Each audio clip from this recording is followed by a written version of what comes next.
Did you hear about Hector Lombard? Yes, another one test positive. Jesus. The UFC and MMA in general is a steroid epidemic. Really? They've started this like really stringent testing, and everybody's getting popped. They're just getting popped left and right. I mean, it's one of the things that fighters have been saying for a long time, that everyone's on steroids, that, a huge percentage, give them a number, 50, 60, whatever the fuck it is, that are on steroids. Look, apparently your body just can't. The idea of a normal training camp, which is fighters will work out sometimes 3 times a day. They'll do maybe they'll run and do like sprints in the morning. Then they'll do some kind of strength and conditioning in the afternoon, and then they'll do wrestling or jiu-jitsu at night, and they'll vary. Like the next day they'll do kickboxing in the morning and running in the afternoon, and then weightlifting at night, and they mix it up. But you're talking about working out 3 times in a day, because you have all these different skills that you have to work on. You have to work on your wrestling, you have to work on kickboxing, jiu-jitsu, and there's just not enough time in the day, and there's not enough time for your body to heal.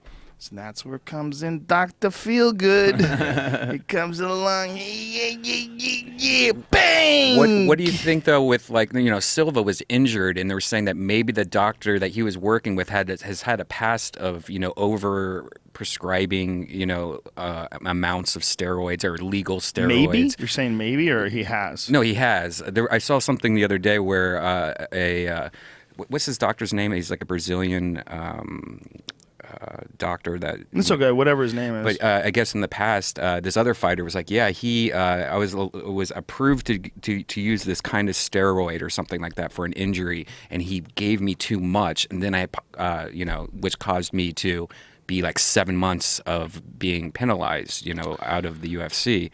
And I forget this fighter's name, but he says, that's what's happened to Silva. Silva, he's like been fighting since 17. He's never touched steroids. He's been working this injury, and it might just be that, right? It could be. There's a lot of it could be that. But another issue is there was a TV show they did a long time ago back from Anderson's house.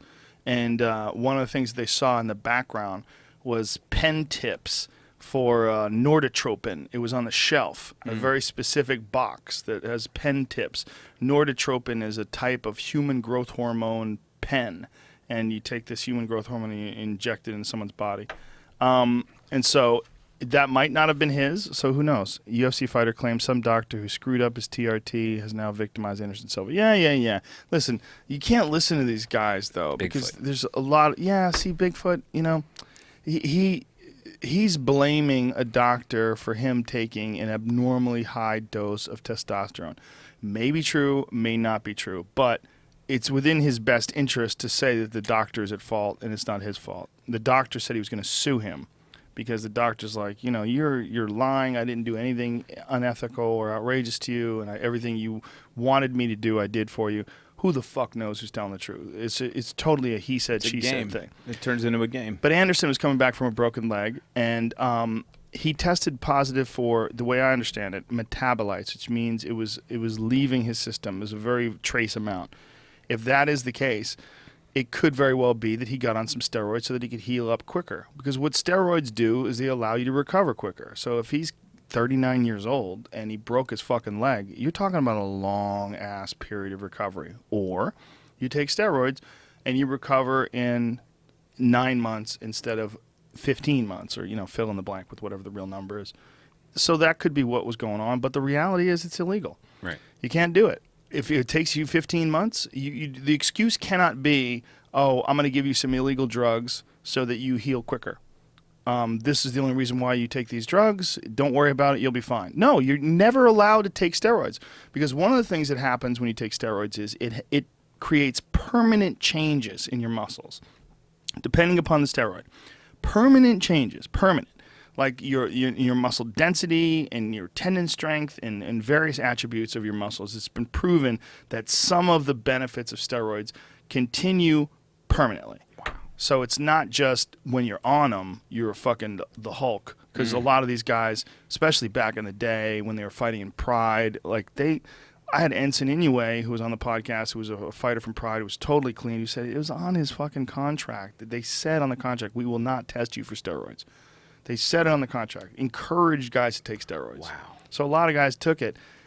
But you get stronger than you're supposed to be. You're not really a person anymore. It's like if you're a person, okay? Like, let's imagine, they're doing all these weird things now with genetics where they're taking like a mouse and they're growing a human ear on its back, and then they're taking that human ear and inserting it in a person. We're doing all this weird shit with people. If they take Josh McDermott and they add 0.1% rhino genes, and all of a sudden you're fucking running through brick walls and rah! Are you even a person anymore? If you get off that drug but you retain a fraction of that ability, whatever the fraction is, it's arguable that a person who takes steroids, especially prolonged steroid use over a long career of fighting, you've fought for 15 years, been taking steroids for 15 years, you're not really technically the same as you would ever be without those steroids. Like you're another category. Coca-Cola has a certain amount of ingredients, okay? This is a bad analogy, I know, but if you look at the ingredients of Coca-Cola and you add tequila, that is not fucking Coca-Cola anymore. Now you have a new thing. And shit sandwich. Should you be able to serve that Coca-Cola tequila out of a Coke machine? No, you should not, because people are looking for Coke. Now, human beings vary widely biologically, so it's not the best analogy. But the reality is, especially as this whole steroid epidemic is one thing we have to recognize. The use of steroids is less than 100 years old. Less than 100 years old in steroids and athletics. I mean, I don't know what the fuck they were taking in the 1940s, if they had anything. Cocaine. They did take cocaine back then. Mm-hmm. I mean, they did. They most certainly did. Amphetamines have always been an issue with baseball. Amphetamines and stimulants and things that increase your ability to concentrate and your ability to stay awake. There's always been substances that people have taken, but the actual use of anabolic steroids in human beings is relatively recent in human history. And I think that as time goes on, they're going to create more and more powerful and crazier shit, and it's going to get to the point where you're going to test negative because you're not on it anymore, but your body will forever be changed. Like girls will be in denial about having a fake butt. Oh my God, it's totally my butt. Well, because they can take the fat, suck it out of your thighs, pack it in your ass, and it stays in your ass now. It stays forever. When you gain weight, your ass gains weight. When you lose weight, your ass loses weight. But your ass will always have more fat than it ever did before because you've literally packed fat in there, and people can lie about it. And I got that scar. I fell in a swing when I was little. You're going to have men that are like that. You're going to take a guy, and you're going to give him a shot, and he's going to turn to the fucking Hulk, and then that shot's going to wear off, and his body's going to stay the same. And it's going to happen. It's going to happen. They're on their way. There's all sorts of, like this thing that Hector Lombard got popped for today. I've never even heard of this shit before. They're calling it DMT, which is obviously not dimethyltryptamine, but it's, I'm going to try this. What if it was? Desomethyltestosterone. Desoxy, DESOXY, desoxymethyltestosterone. Desoxymethytestosterone. I don't know. Whatever the fuck that is, I've never even heard of it before. And so it's apparently a designer anabolic steroid. So what I think that means is that one of these steroids has been concocted to get around the rules. Like, they had that shit, the Clear that Barry Bonds was on, the Balco scandal. That was all about, they devised a steroid that was very similar in efficacy in the way it worked, but not the same exact molecular structure as like anabolic steroids that are common. So they were able to put it on these guys like it was like a lotion. You'd rub it on, your body would fucking get fucking crazy, and they would pass these tests. The tests are getting way, way more sophisticated. So who knows? Lombard must have thought that he couldn't get in trouble for this shit. I don't know. I don't understand it. Have you ever tried steroids, Josh? No. I mean, I've had like steroid shots. Cortisone shots, right? Yeah, stuff like that, but no. Dude, they used to have the shit that you could buy. The strongest shit that I ever took, you could buy. You could buy it in like GNC, and it was called Mag 10. It was ridiculous. You take like 10 pills a day, and you would gain I gained like 10 pounds of muscle in like 6 weeks of doing it. Jeez. Oh my God! And this is how I know that it was a total steroid, because first of all, now it's illegal. You can't sell it anymore. But when I got off it, my dick took a vacation. It's like, see ya, dude. Shh. Like my testosterone just shut down. It just stopped working.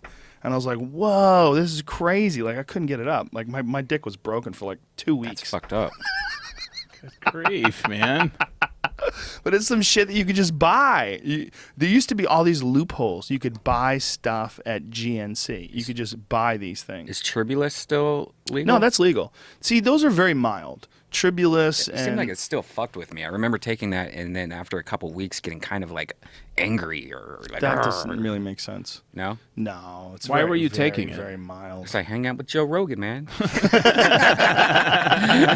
Tribulus is just a root, and it very mildly enhances your body's production of testosterone. There's another one called Tungat Ali that has a similar effect. That's also like a plant-based substance that mildly enhances your body's ability to, but it doesn't fuck with the production of it. The thing about steroids is, what happens is like you take something and it just jacks your body's levels of testosterone. So then your body's natural production of testosterone shuts down. And that's why, like, when I took that Mag-10 stuff, like, after I got off of it, my body was like, yeah, dude, I'm not really feeling like fucking, we'll just take a little break here. I mean, it took 2 weeks to get your wiener back, but it wasn't how really long, 2 weeks. It was really, I'm how long before you felt like exaggerating. you were maybe, I mean, did you feel any other side effects after going off of it? Or I felt like weak. how long did it I take? felt physically weaker, and then I lost some weight. Like I lost like muscle mass. Like you gain a certain amount of muscle. But there was like a lot of these things that you could just buy.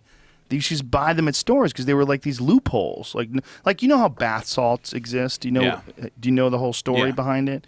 It exists for folks who don't know because you would take something like crystal meth, which is an absolutely illegal drug, but if you change just one compound, one molecule of that compound, just alter it slightly, and then sell it, no one can say it's illegal because it's not illegal. It's not the same thing anymore. If meth is illegal and then you just tweak it a little bit, like dimethyltryptamine was turned, this is the psychedelic drug, was made illegal in 1970 by the sweeping Psychedelic Act of 1970.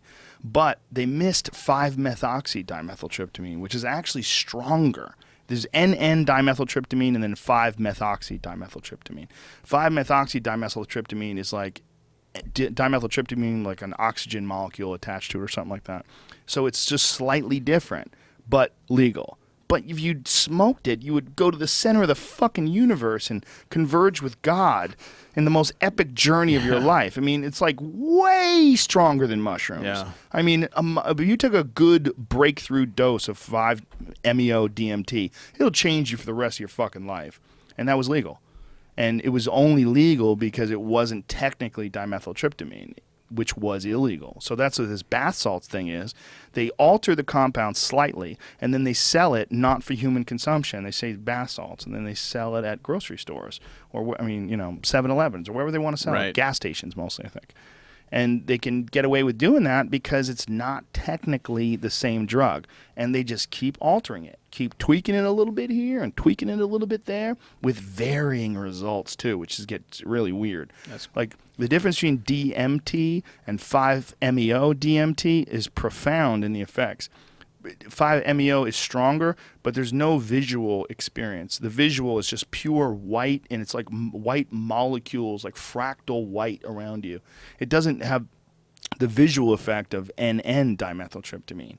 N-dimethyltryptamine, which is what what ayahuasca is based on, and it's very hallucinogenic. Like the things you see, the visuals are spectacular, the colors are amazing. All those things are missing from 5-MeO, which is like kissing cousins to the same drug. So so that's, I think, one of the things that's wrong with bath salts is like some of them, you tweak it one way or another, and especially on different individuals they have biodiversity in the way they respond to different drugs. You have varying effects, like that fucking dude who ate that dude's face off. Good grief. Just like zombies. We bring it back to zombies. How do you remember all that shit, man?